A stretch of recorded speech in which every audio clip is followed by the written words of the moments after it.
आम आदमी पार्टी से राज्यसभा सांसद स्वाति मालीवाल ने पार्टी पर एक और बड़ा आरोप लगाया है, जिसमें कि आपको बता दें कि मालीवाल ने कहा कि आप नेताओं पर उनके द्वारा जो है लगातार प्रेशर बनाया जा रहा है कि उनके खिलाफ गलत बातें की जाएं और उनके खिलाफ जो है हर तरीके से जितने भी पार्टी के नेता हैं वो उनके साथ गाली गलौज करें और साथ ही साथ जितना भी हो सके उनकी छवि को बेकार किया जाए। कार्यकर्ताओं को उनके खिलाफ अलग अलग टास्क दिए जा रहे हैं। स्वाति मालीवाल ने यह भी कहा कि सोशल मीडिया पोस्ट करते हुए उन्होंने यह बताया कि कल पार्टी के नेताओं का जो है उनके पास फोन आया था और जिसके बाद उन पर उन्होंने यह भी जानकारी दी कि पार्टी के नेताओं के ऊपर दबाव बनाया जा रहा है कि स्वाति के खिलाफ गंदी बातें बोलनी है, उनके पर्सनल फोटोज को लीक करना है ताकि उनका मनोबल तोड़ा जा सके। आगे स्वाति माल ने यह भी बताया कि स्वाति को जो भी सपोर्ट करेगा उसको पार्टी से निकाल दिया जाएगा। इस तरीके की भी जो खबरें हैं उनके द्वारा जो है वो दी गई हैं और जो कि जानकारी उनके द्वारा लगातार साझा की जा रही है। वही आपको बता दें तो वहीं आम आदमी पार्टी भी जो है वो लगातार एक ही बात कह रही है कि स्वाति मालीवाल का मामला बीजेपी की नई साजिश है। वहीं आम आदमी पार्टी की ओर से आज प्रेस कॉन्फ्रेंस की गई जिसमें यमुना का पानी हरियाणा सरकार के द्वारा साजिशन रोके जाने का भी आरोप लगाया गया। साथ ही साथ आतिशी ने यह भी कहा कि 11 मई से हर रोज यमुना जी का जल स्तर लगातार नीचे गिर रहा है। तो वहीं देखा जा सकता है कि इन दिनों आम आदमी पार्टी बीजेपी पर लगातार हमलावर है।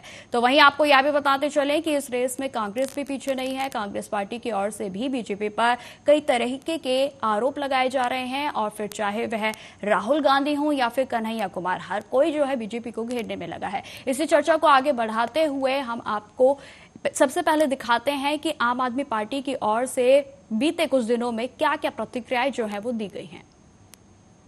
जब से अरविंद केजरीवाल जी को बेल मिली है, जमानत मिली है और भारतीय जनता पार्टी द्वारा लगाए गए झूठे केसों से वो तिहाड़ जेल से बाहर आए हैं, तब से भारतीय जनता पार्टी बौखलाई हुई है और इसी बौखलाहट के तहत भारतीय जनता पार्टी ने एक साजिश रची, एक षड्यंत्र रचा और उस षड्यंत्र के तहत स्वाति मालीवाल जी को दिल्ली के मुख्यमंत्री अरविंद केजरीवाल जी के घर 13 मई को सुबह सुबह भेजा गया। आप लोग देख रहे हो कि किस तरह से आम आदमी पार्टी के पीछे पड़ गए हैं ये लोग। एक के बाद एक ये हमारे नेताओं को जेल में डालते जा रहे हैं। इन्होंने मेरे को जेल में डाल दिया, मनीष सिसोदिया को जेल में डाल दिया, सत्येंद्र जैन को जेल में डाल दिया, संजय सिंह को जेल में डाल दिया, आज मेरे पीए को जेल में डाल दिया। अब ये कह रहे हैं राघव चड्ढा भी अभी लंदन से लौटे हैं, कह रहे हैं राघव चड्ढा को भी जेल में डालेंगे। थोड़े दिन में कह रहे हैं सौरभ भारद्वाज को भी जेल में डालेंगे, आतिशी को भी जेल में डालेंगे।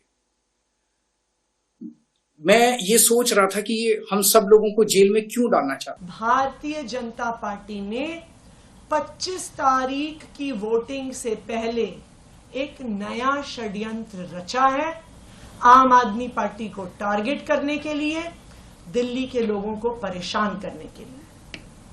और इस षड्यंत्र के तहत भारतीय जनता पार्टी ने अपनी हरियाणा सरकार के माध्यम से दिल्ली के पानी को रोक लिया है। जब से तो आपने सुना कि किस तरीके से आम आदमी पार्टी की ओर से लगातार बीते दिनों में कई तरीके के आरोप जो हैं वो बीजेपी पर लगाए गए हैं, लेकिन अब हम आपको सुनाते हैं कि बीजेपी की ओर से क्या क्या प्रतिक्रियाएं जो है वो सामने आ रही हैं।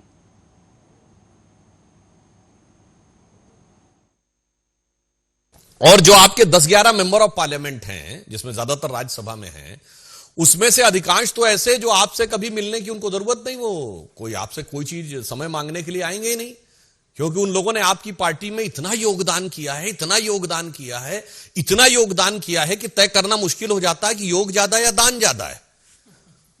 और उसके बाद अब टू 2-3 सांसद बचते हैं जो मिलना चाहते हैं। अब उसमें भी आपकी, अगर आपको लगता तो मैं बिल्कुल टेक्निकल सवाल पूछता हूं। ये एफआईआर जो स्वाति मालीवाल जी ने दी है, ये कोई इंसान पढ़कर ये सोचने को मजबूर हो जाता है कि अरविंद केजरीवाल कितना बड़ा दरिंदा है, जिसके घर में खुद के एक बेटी हो अरविंद केजरीवाल जी आपकी धर्मपत्नी हैं, आपके माता जी हैं, 3 औरतें आपके घर में, और आप एक औरत को इस तरह से पिटवा रहे हैं, ऐसी दरिंदगी वाले काम करवा रहे हैं। उसको ना केवल पिटवाया, उसके कपड़े फड़वाए। और जो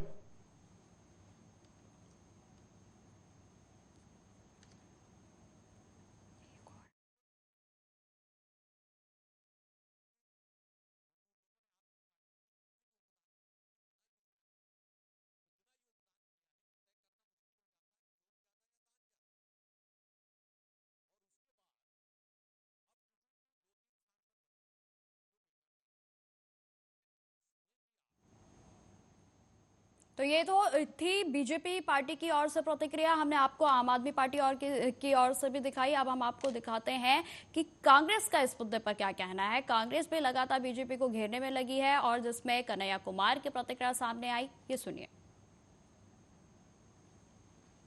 साहब, गुंडा मत भेजिए, गुंडा मत भेजिए। हमने तो आपकी पुलिस देखी है, आपका जेल देखा है। आपको जितनी कोशिश करना है कर लीजिए। हमारी रगों में स्वतंत्रता सेनानियों का खून बहता है। हम कांग्रेस पार्टी के कार्यकर्ता हैं। जब अंग्रेज से नहीं डरे तो अंग्रेजों के चापलूस से भी नहीं डरेंगे। इस बात की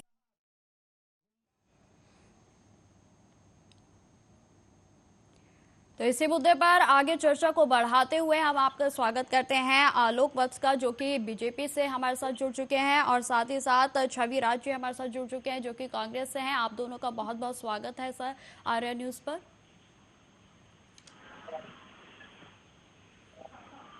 जी आलोक जी, सबसे पहले मैं आपसे जानना चाहूंगी सर, लगातार बीजेपी को आम आदमी पार्टी की ओर से हर बात के लिए जो है गुनहगार माना जा रहा है। जो भी कुछ उनके साथ हो रहा है, फिर चाहे ईडी की कार्रवाई हो, फिर चाहे वो स्वाति मालीवाल का मुद्दा हो, या फिर कोई भी मुद्दा हो, और हाल ही में जो आज प्रेस कॉन्फ्रेंस आम आदमी पार्टी की ओर से की गई है उसमें भी हरियाणा सरकार को जो है दोषी बनाया जा रहा है, तो इस पर आप क्या कहना चाहेंगे?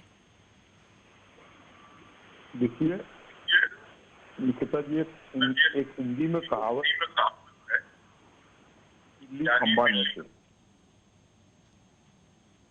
और दूसरा है जस करनी तस भरनी। अगर इन्होंने कोई कुकर्म नहीं किए हैं तो 3 बार इनके बेल प्लीज क्यों रिजेक्ट हो गए? इनके जो और नेता जेल में बंद है, जिनको उसको तो लगभग 2 साल 2.5 साल हो रहा है, उनको क्यों नहीं जमानत दे रही है कोर्ट? न्यायपालिका के ऊपर तो भारतीय जनता पार्टी का कोई, वो तो हमारे बस में नहीं है, वो तो इंडिपेंडेंट बॉडी है। उन्होंने क्यों नहीं इनको अब तक बेल दिया? अगर अभी केजरीवाल जी को बेल दिया है कैंपेनिंग करने के लिए, तो कौन रोक रहा है इस चीज से उनको? इसी तरीके से अगर मनीष सिसोदिया या सत्येंद्र जैन को अगर बेल दे देते तो कौन रोकता उनको? लेकिन ऐसा नहीं है। इन लोगों के विरुद्ध ठोस सबूत है जिन पर गहन कार्रवाई चल रही है। केजरीवाल जी भी एक विचाराधीन कैदी हैं, ये भी 1 तारीख को वापिस तिहाड़ जाएंगे, और इनके ऊपर भी जो केस है वो जारी रहेगा। तो इन परिस्थितियों में आज जो कुछ हुआ, स्वाति मालीवाल जी डीसीडब्ल्यू की चेयरमैन रह चुकी हैं, उसके बाद राज्यसभा की एट प्रेजेंट मेंबर है, वो केजरीवाल जी के घर पे गई, वहां पर उनके साथ हादसा हुआ केजरीवाल जी के घर में। केजरीवाल जी वहां मौजूद थे, जैसा कि सूत्र बताते हैं। आज तक इन्होंने अपने सीनियर कलीग का घर जाके उनसे ये पूछना भी मुनासिब नहीं समझा कि बहन तेरे साथ हुआ क्या था।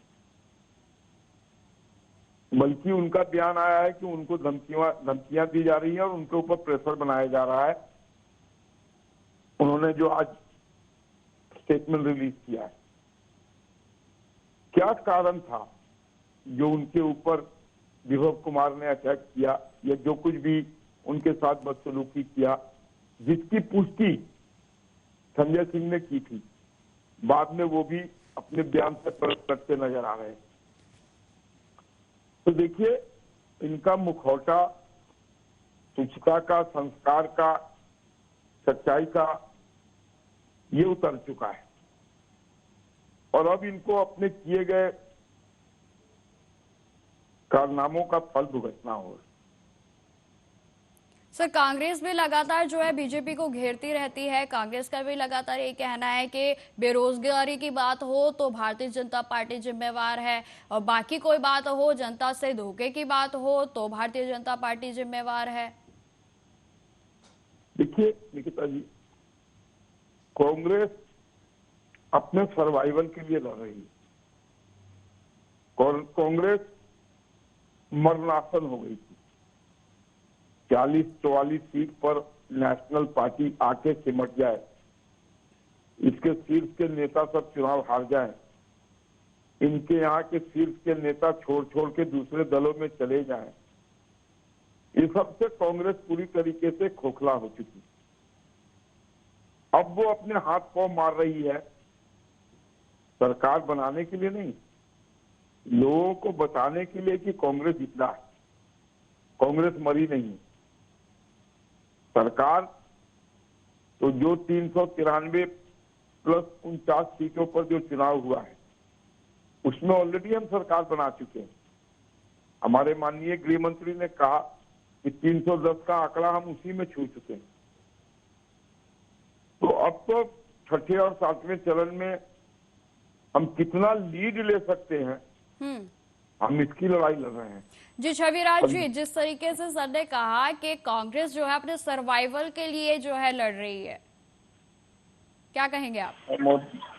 मुद्दा है कि सर्वाइवल के लिए देश के प्रधानमंत्री कितनी सभाएं कर रहे हैं उसका एक बार हिसाब निकाल लेना चाहिए कि गांव-गांव और पंचायत तक जो उनकी पहुंच हो रही है आज 10 वर्षों तक अपने काम के बाद, तो ये सोचने योग्य बात है। इसका जवाब हमको लगता है इसी में मिल जाएगा। दूसरी एक बात इन्होंने कही, स्वाति जी के लिए काफी ज्यादा परेशान है बीजेपी और क्या कुछ होना चाहिए था, क्या कुछ नहीं होना चाहिए था। मैं बहुत कम शब्दों में सारे चीजों का पॉइंट वाइज में कह देता हूँ। तो आज भारतीय जनता पार्टी को जो इतनी मिर्ची लग रही है स्वाति जी के लिए और अचानक से इतने हितैषी हो गए, तो मणिपुर में जब लंग धड़ंग स्थिति में हमारी बहनें और हमारी बेटियां घूम रही थी, उस दिन भारतीय जनता पार्टी की आंखों पे क्या पट्टी लगी है। अब रह गई बात सर्वाइवल की। सर्वाइवल कंडीशन में पूरा देश है साथ, सर्वाइवल कंडीशन में कांग्रेस नहीं है, और जो कांग्रेस है वो देश के साथ है। और जब देश ही सर्वाइवल है तो कांग्रेस कहां से आपके ऐसा सफल रहेगी?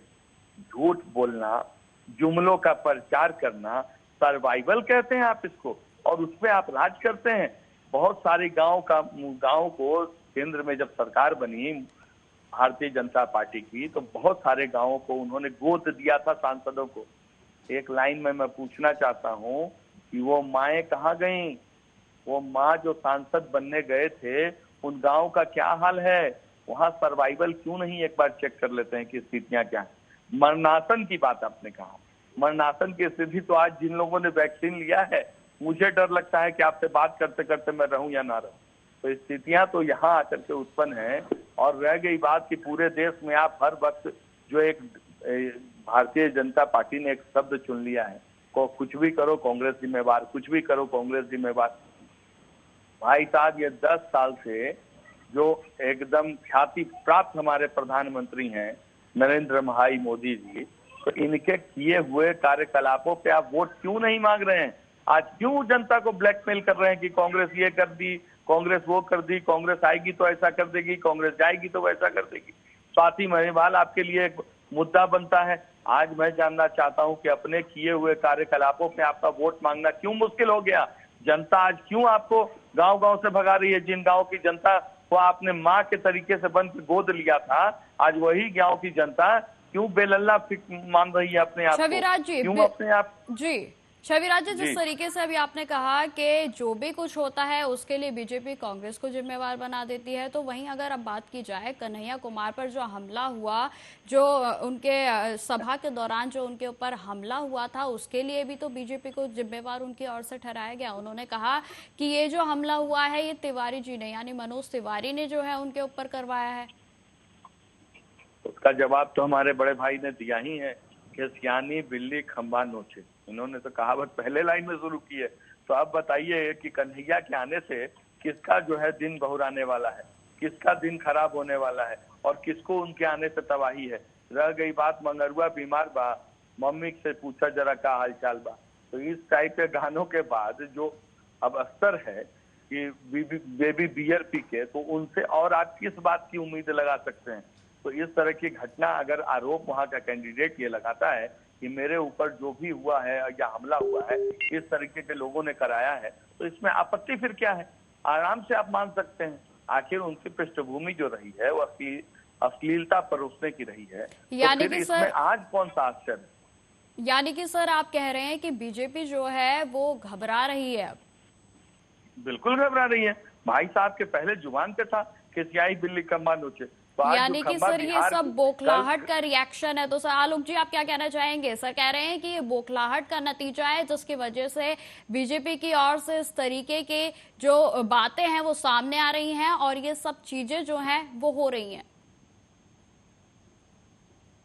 देखिए, इन्होंने कहा कि प्रधानमंत्री क्यों रैलियां कर रहे हैं, तो मैं अपने राज्य को बता देना चाहता हूं कि भारतीय जनता पार्टी का एक एक सिपाही, प्रधानमंत्री से लेकर बूथ स्तर का कार्यकर्ता, किसी भी चुनाव को, चाहे वो मुखिया का चुनाव क्यों ना हो, हम उसको हल्के में नहीं लेते। प्रतिद्वंद्वी तो प्रतिद्वंद्वी ही होता है, और हम सिर से लेके फर्श से अर्श तक के सारे नेता इस कैद में जुट जाते हैं कि हमें जीत हासिल करनी। हम जनता के पास जा रहे हैं अपने किए गए जन कल्याणकारी नीतियों के साथ, जिसका लाभ अभी भी उनको लगातार प्राप्त हो रहा है। समाज के अंतिम पायदान के व्यक्ति को भी वो लाभ मिल रहा है, और 10 वर्ष का घोटाले रहित सरकार, ये एक अविस्मरणीय दिन है। कोरोना काल को झेलते हुए, विश्व की वैश्विक स्थिति को देखते हुए, जहां पर बड़े बड़े develop countries double digit inflation में चल रहे हैं, नरेंद्र मोदी जी के कुशल नेतृत्व ने 4.25 से ऊपर नहीं जाने दिया है इन्फ्लेशन का दर। विदित हो, शायद कविराज जी को नहीं मालूम होगा कि 4 से 14 तक का जो मनमोहन सिंह की सरकार थी, उसमें इन्फ्लेशन का दर 11.25 था। नरेंद्र मोदी जी की सरकार में कोरोना काल को झेलते हुए भी 4.25 से ऊपर नहीं जाने दिया। लेकिन आलोक जी लगातार जो विपक्ष है जी, इस सब के बावजूद निकिता जी, हमने इन भारत को विश्व की सबसे बड़ी अर्थव्यवस्था में खड़ी कर दिया है। सिर्फ जापान हमसे आगे है, वो 4100 अरब डॉलर पे है, हम 3700 अरब डॉलर पर पहुंच चुके हैं, और अगले साल निश्चित तौर पर जापान को पीछे धकेलते हुए हम चौथी अर्थव्यवस्था तो बन ही जाएंगे, और उसके बाद तीसरी की तरफ हमारी कवायद होगी।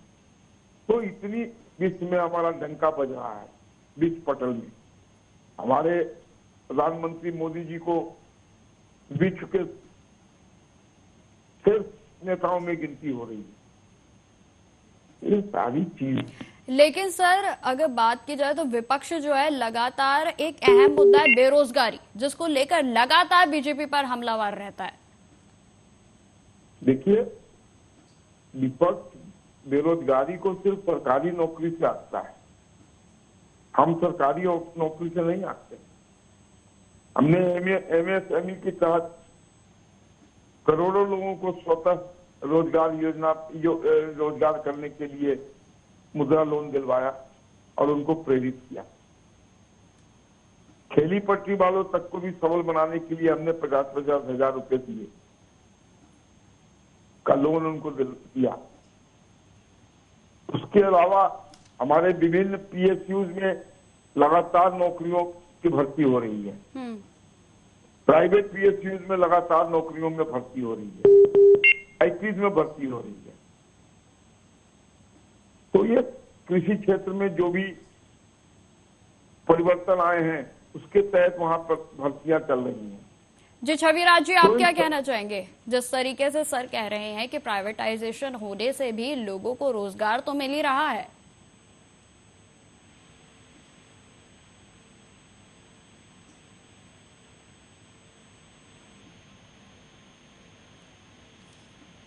छविराज जी, आप मेरी आवाज सुन पा रहे हैं? थोड़ा आवाज बढ़ाइए छविराज जी, इनकी आवाज नहीं आ रही है।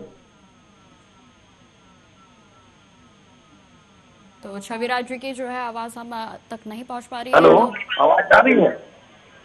हेलो, बिल्कुल सर मैं आपसे ये पूछना चाहती हूँ कि जिस तरीके से अंतिम सवाल है मेरा आपसे, मैं ये पूछना चाहती हूँ सर, जिस तरीके से सर ने अभी जवाब दिया, उन्होंने कहा कि प्राइवेटाइजेशन हो रहा है तो उससे भी तो लोगों को रोजगार मिल रहा है। निकिता जी, मैं आपको बहुत स्पष्ट रूप से कहना चाहता हूँ, क्योंकि इनके नजर में हर चीज के लिए जो है कांग्रेस जिम्मेवार है। सर समय जो है, 10 साल, सर मैं आपको 1 मिनट रोकना निकिता जी, चाहूंगी। एक बार मौका छविराज जी देंगे। 1 मिनट, आप मेरी बात सुनिए। हाँ। सर समय जो है थोड़ा सा कम है, तो कम शब्दों में आप अपनी पूरी बात कह दीजिए। बिल्कुल, मेरी यही आदत है और तमाम कांग्रेस के बहुत 2 लाइन में आपको आपकी सभी समस्त बातों का जवाब दे देता हूँ। बिल्कुल। इन्होंने कहा घोटाला रहित सरकार, राफेल क्या था जिसकी जांच आज नहीं हुई। इन्होंने कहा कि मंत्रालय बहुत अच्छा चल रहा है आज के समय में। मैं आज जानना चाहता हूं कि मंत्रालय में आग क्यों लग रहा है। मैं जानना चाहता हूं योजनाओं की इन्होंने बात की, तो योजना क्या आज शुरू हुआ और योजना क्या शुरू हुआ है? आधा से ज्यादा योजना बंद है, इसके एक योजना आयोग बंद है।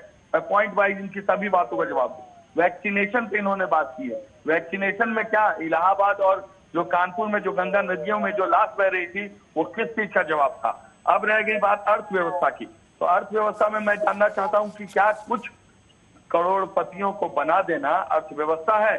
तो मेरा आखिरी जवाब आप सुन लें। आप कुछ पूंजीपतियों को और कुछ लोगों में आपने पैसा बांटा है। मेहुल चौकसी और नीरव मोदी जैसे लोग जो आज विदेश भागे हुए हैं, उसका जवाब क्या हो सकता है बड़े भाई?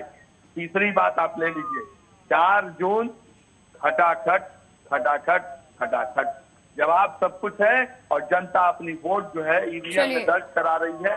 खटाखट खटाखट खटाखट। निकिता जी धन्यवाद।